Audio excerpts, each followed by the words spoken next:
Scan for Sovi and straight A's only. Let's go! Solving this recursive mystery function is easier than you think. We will break down every call step by step to find the final result fast.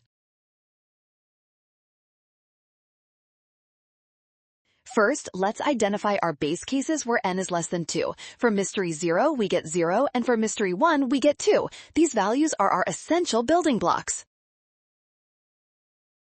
Next, we calculate mystery 2 by adding the results of mystery 1 and mystery 0, giving us 2. Then mystery 3 adds mystery 2 and 1 to reach a total of 4.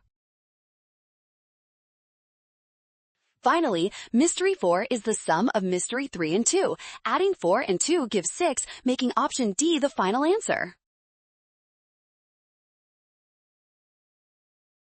Well done! Scan the code to learn with Sovi. Avoid rushing to prevent sign errors. Trust the logic and check your steps.